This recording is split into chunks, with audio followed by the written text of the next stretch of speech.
can't get it. But you see how much kidnappers are taking from victims. My thing is, government should all the stakeholders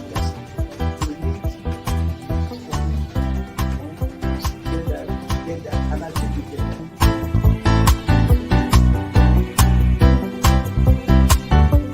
The 3% for the oil producing community is too low. So it is support that is needed. And once you get the support, your airline people will blossom. This is Nigeria. You need to give people sense of belonging.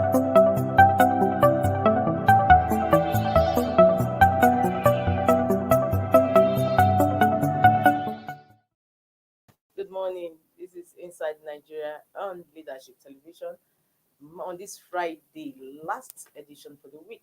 My name is Winifred Godo, and with me in the studio is a public affairs analyst, Samela Musa. Samela Musa, it's a pleasure to have you in the program. Yeah, thank you. Good morning, viewers. Thank you so much. And for review this morning, we have 4 papers on our menu.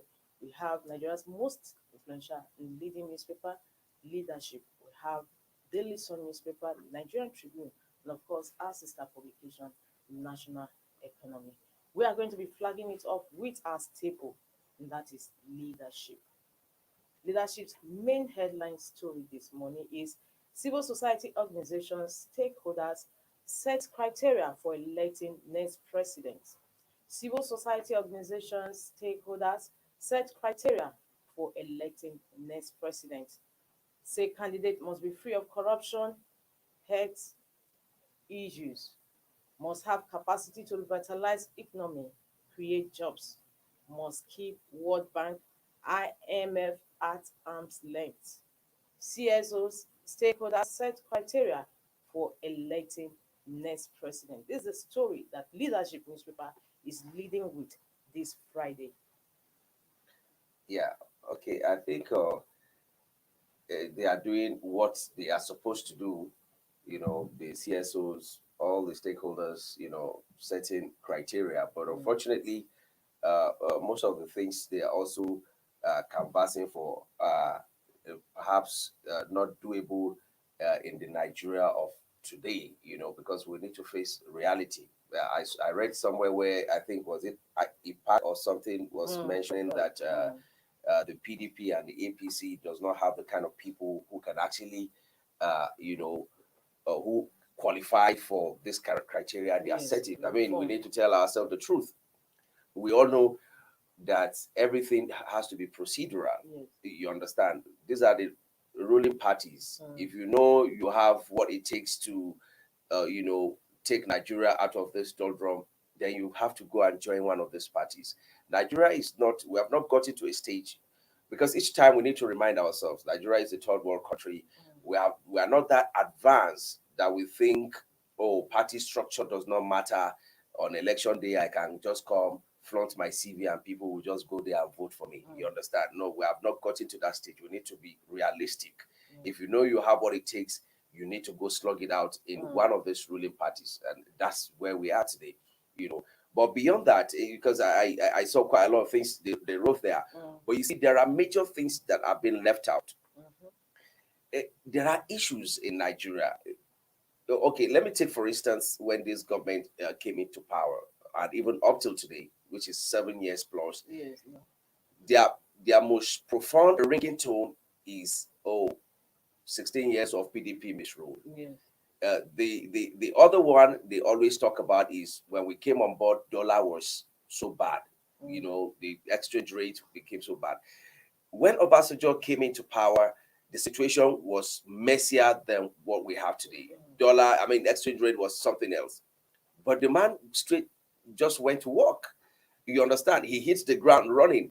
That if Obasanjo did not achieve anything, he was able to wipe out all the debts from Paris Club to the London, and all of that. Every debt was wiped away. How he goes about it is left to him. I mean, that's why you are a leader. That's why you have come. If there's no problem, perhaps people will not clamor for you to come. You understand? So we need to know the kind of people we're actually bringing into power, or people who we're going to be voting for. You understand? There are pertinent questions that need to be asked at every juncture. the unity of Nigeria is actually paramount. You need to start asking presidential candidates, what do you want to do about the unity of the North and the South? What do you want to do with the youth? How do you vibe with this? There's so much energy. Nigerian youth are so blessed. How do you want to convert this energy for positivity? You understand? We need, because as far as we're concerned, this president does not even care. All he says from time to time when he wants to talk about the youth is either he says they are taking things out of hands, or they are over ambitious, or or he asks them to go to farm. How do you ask this kind of full of energy, talented youth to go to farm when the people who are even in the farm now are leaving the farms because of insecurity? So there are people that we need to begin to actually dust their CVs and look at it in total. What have you done in the past? What have you been able to achieve for yourself? Apart from collecting salary, what else have you done? You understand? Are you a goal getter? So there are so many issues around it, other than just saying, the PDP and the APC does not have what it takes. And besides that, if I may chip in, you think the stakeholders, yes, what they are doing now, stakeholders, as they are setting criteria, do you think it just boils down to issuing releases? How about going around the length and breadth of the country, sensitizing the masses that, look, don't go for money, is it politics this time around? Don't accept money, vote for genuine people, vote for those that have your genuine interests at heart. Don't you think it should be done? Because the real people that vote, they are in the communities, they're in the rural areas. You are going too far, Winifred, because why you are going too far is you're talking about all the CSOs that are actually making press releases. They are foot soldiers of politicians, and most of the times they just come here, do the normal. It's a ceremony with all this. When it's few weeks to election, you begin to see each of them pitching their caps, having their own candidates. That's what happens all the time. So really, the same people who ordinarily, because you are talking about what ought to be, who ordinarily should be there, sensitizing the people. There's always an agenda, and of course, the politicians are also reaching out to them, or always in the habit of reaching out to them to say, please, this is it, and negotiations go on, money give exchange hands, and that's it. So really, we still have a long way to go, honestly. But the onus really falls on the laps of the citizenry itself. Yes. To begin to know that, okay, the last election I was given 2,000 naira. Where has that taken me to? Did that 2,000 naira lasted up to a week in my hands? So it's about my future. And you mortgage for 4 years. 4 years for just 2,000 naira. So it's high time the Nigerian populace begin actually to look inward. Most of the time, the people have actually lost confidence in even the CSOs because of having past experiences, and that's very, very sad. If the people who ought to be like a torchlight to the rest of the blind in the society are now the ones misleading them, eventually it's really sad. Now, Samela, why is there so much voter apathy in the country? What can be done to awake the social consciousness of the masses to say this is the leaders that we want now? We are tired of having inept leadership. Yeah. The one of the major problems we're having in Nigeria is we always do our things based on emotions, sentiments. Let me give you an example. Even when perhaps EFCC is trying to prosecute some corrupt persons, one part of the country is feeling is because this person is from this part of the country. But the question should have been that he who goes to equity must go with clean hands. Before you begin to say it's because I belong to this, that's why they're persecuting me. Did you commit that offense? Have been issue? Because for me, I feel, if I'm in an examination hall and I know this lecturer naturally does not like me, I won't even want to do any form of malpractice because I know I will be his target. You understand? So let me even come clean first and foremost, so that it will be very clear to everybody that this is just outright persecution. You understand? When he tried to come from me, I mean, if I didn't commit any offense. So quite a lot of times we apply sentiment when people know, this president is not fit, but simply because he's from this part of the country, he's from my own area, he's from my state, or this person is not qualified for this, but because he's our own, let him go there, even though he doesn't know it, he will learn on the job, So that's just the thing. So really, this is actually going to be with us for quite some time, until maybe there's enough sensitization going on in that regard to say, look, whether you like it or not. As a matter of fact, in most of the cases, the same guy who you think is because he's from your state, that's why you want him to be there, will end up, his hands will be so tied that he won't be able to even bring some developmental projects to that region, so that it won't be seen as if, oh, it's because that's his hometown and that's why he's doing it. So we have to get rid of that sentiment, those emotions about, oh, where he comes from, without looking at whether he's qualified or not. That has always been the major challenge in that regard. Thank you so much. We are now going to discuss security matters, and that is on Daily Sun newspaper. Headline on Sun this morning says Buhari gives military fresh marching orders. President Muhammad Buhari gives military fresh marching orders, tells them to be more ruthless and decisive against terrorists, bandits, and others causing insecurity. Says Nigeria shall win battle over evil. Buhari gives military fresh marching orders on Daily Sun. You see, most of these things is beyond just giving orders. It's not about just issuing orders all the time. I mean, was there any time they are not giving marching orders? What's the result? I don't know, the people, the handlers of the president. I really don't know how they keep falling into this trap all the time. The other time we saw how he went to Kaduna to go and commission projects. Kaduna has also been a hotbed of banditry and terrorism in Nigeria. I thought he will want to take advantage of that. Okay, you are going there to commission projects. Take advantage of that. Try to visit some of these places where banditry has actually, make the people to desert those domains. Try to address the military people who are in the war front in combating this terrorism in those places. Try to motivate them. Try to say one or two things to the people there to say, oh, government is actually trying. It's not like we're sleeping. We're trying to see, and in the shortest possible time, these things, we're going to get rid of it. Assure the citizens of those places. Even make it look like, oh, you didn't just come because you needed to commission projects. You come solely because of them, because they matter to you. That is how governance is done in other climes. That is the way to go in this century. No, we're not in the 1970s. We're not in the early 80s. This is the way to go. This is how governance is done all over the world. If you were not able to go there when people are being massacred on a daily basis, now that you are going there to commission projects, you should have taken advantage of that and address some of those communities. Try to talk to some of the stakeholders there that government is actually on top of the situation. It actually brings some succor. In fact, some people who lost loved ones, they feel some kind of, some succor to say, oh, the president even came to address us. You understand? It goes a long way in healing the wounds, being inflicted in their hearts. And unfortunately, he made the same mistake, went to Sokoto, just commission projects. There are so many places. I thought they will take advantage of that to actually address insecurity in those areas.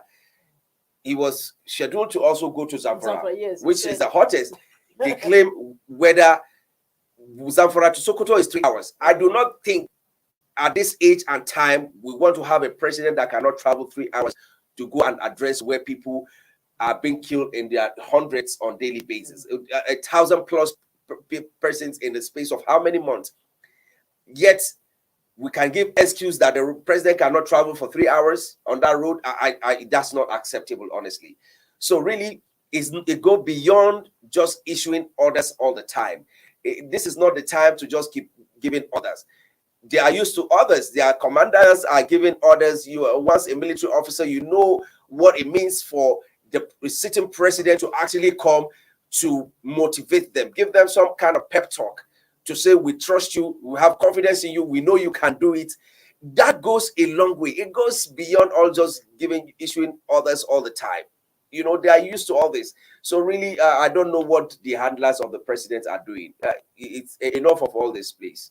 It is high time they begin to count I mean, that the life of every Nigerian counts. And the way to show that the life of every Nigerian really matters is to begin to show that we can even travel 3 hours just to show how important you are, how important the people who have died are to us as a nation, that we really care. We are sorry that we couldn't do enough to protect their lives. Unfortunately, they are dead now, but we have come to commiserate with you people and just to tell you, to reassure you that we're on top of this the situation on ground. Then take advantage of that to now give those others to those military on ground. They must be assembled somewhere where they see you and they feel, I'm sure in the next 1 month, they won't be able to come out of the hangover of the president coming to see them one-on-one to address them. But I mean, this is not acceptable, really. But don't you think that the president has been, I think there were occasions like when he visited Maiduguri, and he did that, but beyond giving marching orders, beyond motivating, it still hasn't stopped the terrorist acts and the killings and the kidnappings. So, in your view, what do you think the president should do? You see, governance is about trying all the time. You cannot sit as the president and say you have given up. And it's not just trying, it has to be seen. Somebody cannot just be holed up in his shell in Aso Villa and say, but I'm trying my best. If they can't see it, they should go to hell. I mean, it doesn't work like that. It has to be seen that the president is trying his best. Because most of this clamor, most of these agitations, why people are shouting all the time, it seems they don't even seem to hear from the president. So even though he did it in Maiduguri, where did he go to in Maiduguri? You understand? He didn't go beyond the circumference of the Maiduguri town. But you see, if he had lived by some example to say, look, they said weather issue in Zamfara, yeah, we can go by road. I'm sure by now, by today, everybody will be looking beyond what is happening in Zamfara. But to say the president even had to travel 3 hours by road to go and see for himself, to go and address the people. Governance is about trying until the result is being achieved. You have to keep trying, and the people must see that you're trying. So whatever it is that they are not doing right, it's high time they sit down, they go back to their drawing board and review and reassess their goals and say, this is what we want to achieve. And I think timeline is very, very important. When you're giving marching orders, what timelines are you giving them? It's no timelines, you just keep giving marching orders. The other time we saw how the issue of what's it called about, because we needed to use this Tucano jets, how they expressly that to be declared as terrorists, from bandits and all of that. There should be timelines. Okay, now that you have this, now that they have been declared as terrorists, in 3 months' time, what do you want to achieve? With this Tucano jets, what do you want to? There must be timelines, specific timelines, just like they do in some private sectors. In the bank, if you have a target, you can't miss the target. You can't meet up with the target. You excuse some other persons. That's the way it's done. You have to be results-oriented as a president if you really want results. Other than that, everybody will just go to bed and be sleeping and say, "Oh, he has given marching orders. We're used to that. Give us some beer there," and everybody will just be drinking. That's just the point. That is really funny. Yeah. Now, last question still on the security matters. The president, this president that is doing 2 terms now, almost one of his 2 terms, came on the bandwagon of Boko Haram. Yes. There's insecurity in the country. Too much corruption and insecurity. And now the 8 years administration is almost gone, and we are still having security issues. So what does it portend for the incoming? I don't even. That is even worse off than it was. And that's why we need to be careful on who we are bringing on board. You see, criticism, it's very, very key. Criticism is actually a core, a core feature in democracy. We need to know what kind of people are coming. They need to be asked questions. How do you handle criticism? Do you intend to gag the rest of the citizens because they are talking against you? Are you willing to take criticisms from every quarter, from every angle? You understand? Are you the kind of person who doesn't want anybody to just correct you or to criticize you? Because these are key. People have been, before these things got worse to this extent. Yes. People have been talking. What do we see? Is that they are gagged or they are missing? You understand? So really, there is no government that can actually make much progress when you don't want to hear. If all you want to hear is people who have one or two things to get from you, who are your praise singers all the time, whether you are getting it right or wrong, if they tell you, Mr. President, the rest of the country is happy with what you are doing, then there's a big problem. And we're going to keep having that problem because you don't surround yourself with people who can tell you the truth. And people are from outside your circle who will actually want to tell you the truth that you can read in the papers or listen to on the radio or on television. Your own people or your own security or your own attack dogs are always on their trail. That is actually a very serious issue. It portends danger for this country, and we can't really make any progress in the area of tackling insecurity. Secondly, you need to have this resolve before you come on board. Have a blueprint of how you want to tackle insecurity. You must have clear cut, because I'm sure, they say if you are in the audience, you see better than the players on the field. You have spent also 8 years watching this president where he has missed, the areas where they are not getting it right. Whoever is coming must have a blueprint of what he wants to do the first 6 months of getting into power. You must even give us clear-cut, blueprint of what you want to achieve in terms of insecurity in the first 1 year of your being in office. Not to gloss over it. And not to gloss over it. Insecurity. Look, at the end instead of of having a 7-point agenda, if you just want to have just 2-point agenda, that is acceptable to us. Because you see, for the past 7 years now, we're not even bothered about. For so many people, we talk less of the economic advancement of this country, economical development. We have been glossing over because they don't even seem to matter anymore. We're talking about insecurity. You understand? And that insecurity is part of the reasons why this economy is going bad. Because when you talk, you are telling people to go back to the farm. The farms are no longer a place to, they are not safe for people to go back to. So really, it's, discouraging for a lot of people who have interest in going to the farm. Because even if you say you are not the one that will go and, prepare the land for farming, you want to go there as a farmer to go and inspect what is going on there. We have cases of people who just drive down to their farm to just see what is going on, and they got kidnapped. And they were beheaded. You forgot that were beheaded. You understand? You are even talking about people who they themselves are there. That they would have taken permission. So people who have the funds to say, "Oh, I want to go into large-scale farming," just going on inspection, they got kidnapped. Some never made it alive. Made it back alive. So really, there are so many issues around this, but going forward, for any incoming president, we must tell us, don't reel out 16-point agenda. We don't need that.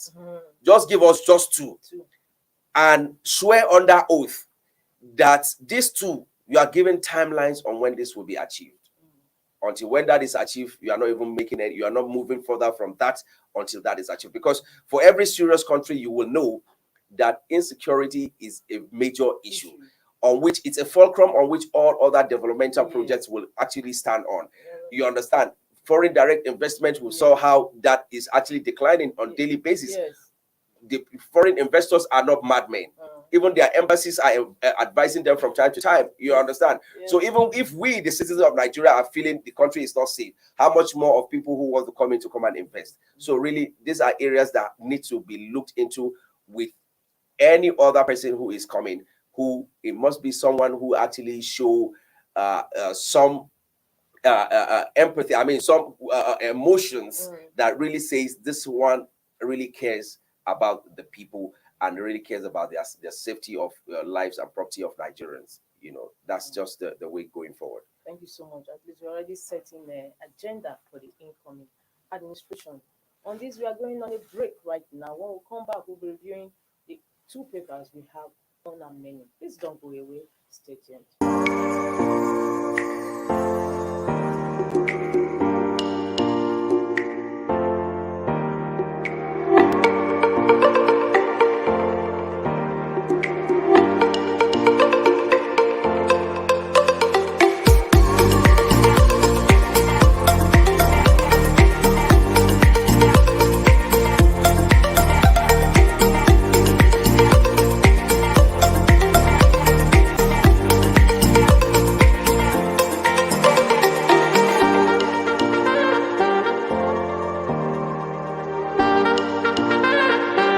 sponsorship, and advert placements, please contact 080-3688-6158.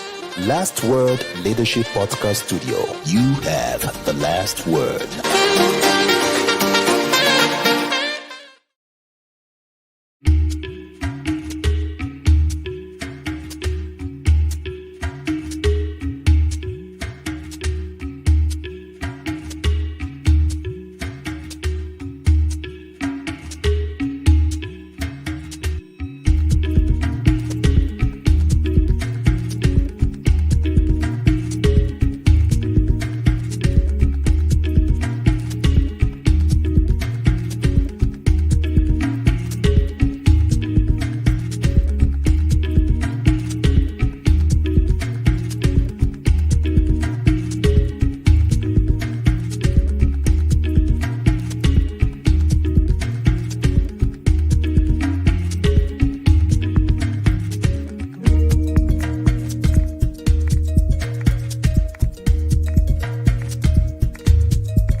Inside Nigeria, keeping you informed on what matters.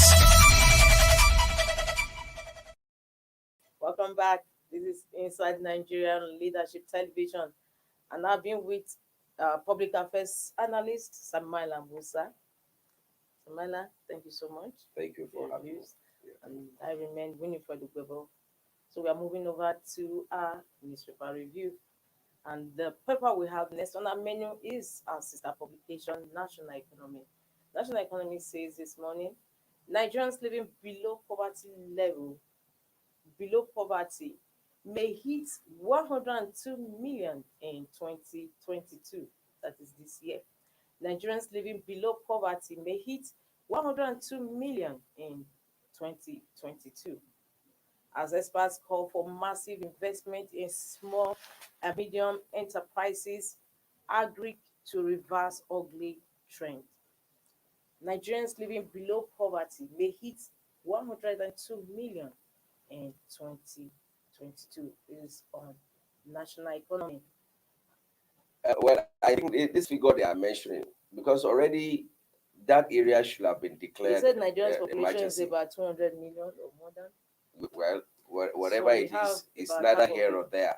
But you see, already the figure that is presently that we have is 92. So what we're just this not about this project, it's just 11 million that's going to be added to it in 2022. You understand? And yeah, that's just this year. So already we have 2 million. Is that 92 million not enough for everybody to keep shouting on daily basis? Because if we already have 92 million Nigerians living below poverty level is actually alarming. You understand? And that's why to curb insecurity is another issue when people are hungry. You understand? There are quite a lot of people that I can tell you for a fact that they go into criminality, even though that's not an excuse. They go into criminality just because of what to eat. I give you an example of what happened to a friend of ours who lost his wallet somewhere in Bauchi. And then the person who saw the wallet now saw 10,000 naira in that wallet. You know what the guy did? He removed 3,000 naira and put back 7,000 and took the wallet back to where he saw it and hid it there. He was somebody it's somebody that he knows, but the person didn't come out until he started investigating. He posted it on Facebook that he will continue investigating to know what is the motive behind this thing.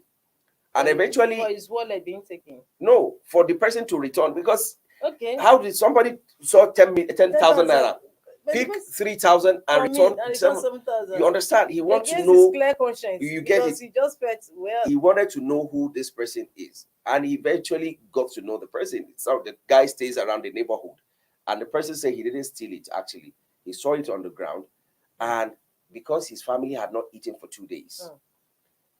His conscience, he felt he can't steal somebody's money, but he needed to provide for them. He took 3,000 naira to go and buy grains and took it home. The guy brought this story back to Facebook, on his Facebook page, and people started donating. You understand? And I think he raised about 500 and something thousand naira for the guy to go and start a business that he said he wants to do. Wow. You understand? So that is, this kind of stories go across board. Nigerians people were stealing pot of soup from fire. Yes, of course, that has been on for some times now. Yes, You know, people steal pot of food on fire, especially when you live in those areas where face me and face you. You understand? Because just to eat, just to feed for days has been a major issue, has been a major source of concern to quite a lot of people. So I really don't know. Yeah, of course, we understand that Nigeria is a third world country. These palliatives might not be able to go round. But unfortunately, even the palliative that we saw during COVID, it shows that Nigeria is not mature to actually even start taking care of the less privileged. Is that more than 80% of the palliative will be stolen by people who already have. People who are already comfortable. More than 80% of palliative will be stolen from them. The monies, more than 80% will be stolen from them. And when they want to even distribute, it doesn't go to the real people who are supposed to be beneficiaries of it, but rather it will go to cronies. Organize some jamborees, arrange some people in one primary school, and come with cameras and started distributing money or food items just for camera purpose. You know, it's sad, really. And when the event is gone, they keep the remaining They one. keep we the saw remaining that one. in NSAS protest. Yeah, of course. They were breaking into warehouses. You understand? So really, it's really sad. And, you know, there's nobody that can help the situation except the leadership. We need the right leadership in place that will really take care of this set of people. Of course, yeah, they suggested there should be more funding going into SMEs and all of that. But you see, beyond that, the major one that is very accessible to virtually almost all is the farming. And the farms in quite a lot of places is a no-go area. You understand? Yes. Especially the Northwest, that actually has been in the forefront of supplying food to the rest of this country on a yearly basis, been a no-go area for farmers for some times now. That needs to be looked into, and you need to do whatever it takes. Whatever you need to do, you have to be ruthless to get results. You know, but because in the long run, it's the result that matters. Because without which this figure will keep skyrocketing. I mean, in 2022, God forbid, it might go times 2 of this number they're projecting. You know, and that's not a good one for the country. And because I'm just looking at this story this morning, it's also linked us to why there will continue to be voter apathy, and people will be continue to sell their votes for money because of poverty. Of course. I mean, You see the link. especially when we're going into an election year, Yes. and these figures are on the rise. So what do you expect? If you're telling somebody not to collect 2,000 naira, what alternative have you provided for him? Because hunger, when hunger hits, it's just a few people that can actually hold on to hunger to say, if I die, I die. Yeah. But so many other persons will do whatever it takes, or whatever they can do, or whatever they can lay their hands on to actually get food part time. You know, we have seen situations where people kill for just his phone. Yes. People kill for just stupid things. 5,000 naira, 2,000 naira. You understand? So really, the situation is that bad. You know, and it really needs urgent attention. Well, from national economy, we are moving over to our last paper of the morning this morning, and that is Nigerian Tribune. Nigerian Tribune says reps begin probe of actual daily consumption of PMS. Reps begin probe of actual daily consumption of PMS to ascertain maintenance rehabilitation cost of refineries. That is on Nigerian Tribune. You see, no matter the probe, Let's fall out of the subsidy I know. postponement. I mean, those people, we once had a subsidy scandal in this country. So many big names, we saw their names in the papers. Where is the case today? Where are they? Who has been prosecuted? You see, it's a cabal. You understand? You can also just be dropping names, but the people who are benefiting from all this corruption going on within that NNPC, Ministry of Petroleum, it's so large that, and they are the touch notes of the society. There are people who are very powerful. Nobody can actually, arrest or prosecute them in the long run. the Nigerians were happy that time. We were having this subsidy scandal, and names were being mentioned. Some persons even appear in court. Yes. But where is the case today? Thrown in the garbage. This is what has been happening. The reps will eventually. Don't be surprised if you hear another scandal from this. You will hear another scandal that says that in the process of trying to probe these people or investigate them, some reps are being set up where they are collecting dollars from them and trying to put it in their like we account. saw in a disgraced. You understand? So So just got sentenced after how many years? how many years? You know. So really, it's a system that is so corruption reading that it will only take willingness and the grace of God to actually fight, because it's a cabal. The NNPC, you have some people there that they have sealed that area up. No new injections, no people are going out. Even when some of them are dying, the cabal is still intact. It's a cartel, it's still intact. Nobody comes in, no fresh person comes in, nobody benefits from that. Out. You understand? So really, it's really that bad. But how come, Mr. Nola, that this cabal has had successive governments bound over the years, and see, it still extends to the refineries? You see, anytime Obasanjo government made attempt to privatize the refineries, and they said no, and it was aborted. Because some of them. What is happening? Why are they holding governments bound? Some of them know how to play the game. These are the actual politicians. Because when government is coming in, once you are campaigning, like these two major parties, they are going to donate to both parties in case whoever wins the election. You understand? You cannot deny the fact that donations came from these persons during your campaign. You understand? And they always will remind you that the money that we were given, that 100 billion that was given to donated, where did you think it's coming from? It's also done outside, even in Western world. You understand? But of course, in those Western world, to a large extent, they are not proceeds of corruption. It's just people who are trying to safeguard their own businesses. Just like people like Dangote will always do. They donate to both parties in the long run. But people who are actually milking from the system, people who are actually taking what belongs to all, also gagging the people who are coming to power by rubbing it on their mouth to say you to have a taste of it, so that you don't come and start thinking that you are smart or you want to fight anybody here. Nobody is fighting you. You understand? So really, that's how the system has been working, and this is part of the things that has been sustaining them. And also when you come to power, people who are surrounding the president, they also have a way of luring them in to say, you don't want to be a party to this. You understand? We always have this for you on monthly basis. You understand? Nobody is stealing any money from anywhere. But you see, these are all corruption. It's a network that, you understand, it's a network that ordinarily in advanced climes, these people should be in jail. But unfortunately, this is Nigeria, and this is going to be with us for some time to come. Except perhaps. There's a miracle actually. Except we have somebody who is not just somebody who will come and start singing anti-corruption. Somebody who has the willingness to just come and fight corruption, not the normal campaign slogan. Somebody who will know that this one is a no-nonsense person. He doesn't take 1 naira from anybody. This one has resolved to die. If he dies in poverty, there's no problem. Those are the kind of people that can actually fight this system. You cannot tell me when we have instances where the wives of the president are buying houses all over the world, and you come and say you want to fight who? Because they will remind you that the money that your wife is using to buy those houses, where is which farm is those money coming from? Do you understand? So really, those are the issues around it, and that's bad. This is Nigeria. We will have to live with this, unfortunately. Thank you so much. Well, just before we go, there's another one. Yesterday it was trending that reps want to create more senatorial and seats for women, and about 111. What is your take on that? We are talking about cost of governance, administration, too large. Especially coming from the NAS, and now they want to create more for women.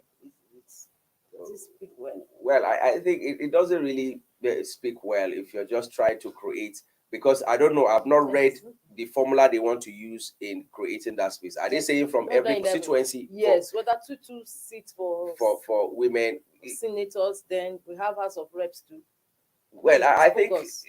the only thing they can do, let them maintain this figure and say, well, from every state, perhaps you will create, out of the 3 territorial seats that you have, one will should have be to reserved go for for a woman. Exactly. You understand? I mean, that's just the way to go, because when you begin to now create some things, in the long run, you find out that charlatans, because I mean, people who are non-performers are all, it doesn't really matter the gender most of the time. You find out charlatans are also coming in.